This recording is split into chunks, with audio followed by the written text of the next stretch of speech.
Hi, welcome along. In this video, I'm talking more about motivation and the to-do type of motivation in particular.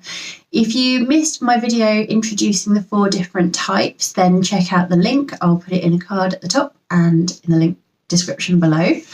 If we haven't met yet, my name's Fiona and I'm putting out videos every week which cover hints, tips and tricks to help you to feel more confident at work. So this video is really picking up on this theme of motivation, and the last video about it that introduced the 4 types kind of left it a bit hanging. So what's the point? Why do we care about motivation, and what can we do with this information? So today I'm going to run through the first type, which is the to-do type, introduce different ways of thinking when you are setting work for people with this type of motivational preference, and how to praise this type of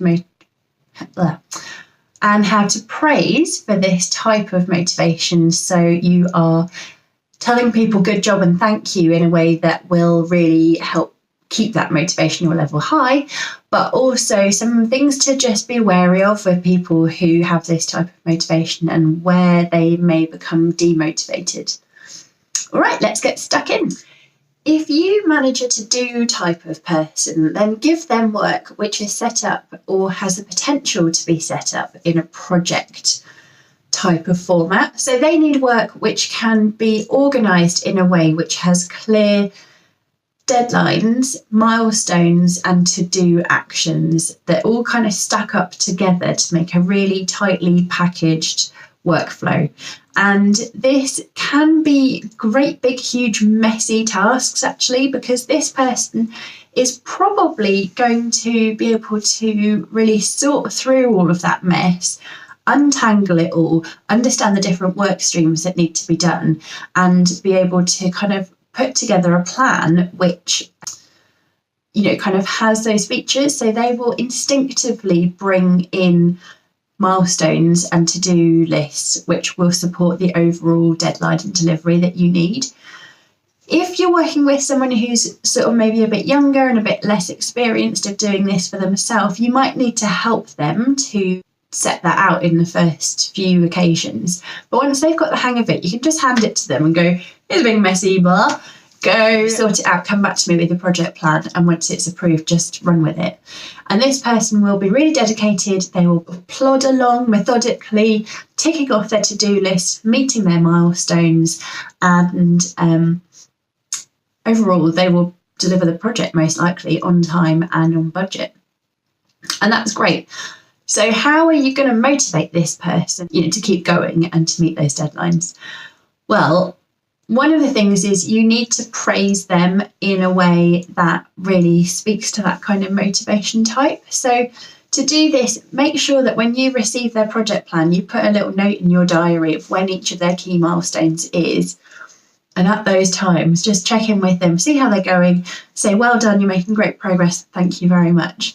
It doesn't need to be complicated or a difficult thing to achieve, but you do need to remember to do it, because this person is going to be really motivated by knowing that you are there alongside them in the sort of project delivery.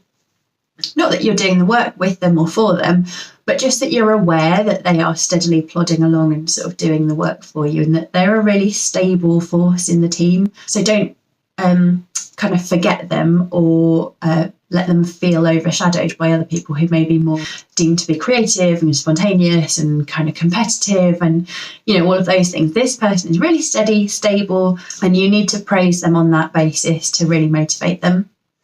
The thing to be wary about with this type is that they might get a bit lost in their to-do list and lose sight of the overall big picture. So make sure that you're grounding the project objectives in the big picture. Make sure that they really have an understanding of how the to-do bits that they're working through are then contributing to the big picture. And that will really keep them just grounded as they're working. Okay, so that's it for the to-do type, and that's all I wanted to say really. I'm going to build a little playlist, so there'll be three more videos like this going through each of the other types. So the earning type, the being the best type, and the big picture type. And for each of those types, I will do the same as this. So go through how to set out work to appeal to this type, how to praise for this motivational type, and just a few things to be wary of so that you can make sure that you're keeping on top of motivating this person. All right, that's it for today. If you've liked this video, give me a thumbs up, and don't forget, give me a comment in the box below if you've got anybody in your team who has this type of motivational approach and what you do to motivate them, because we can all share hints and tips with each other. Thank you very much for watching, and I will see you in the next one.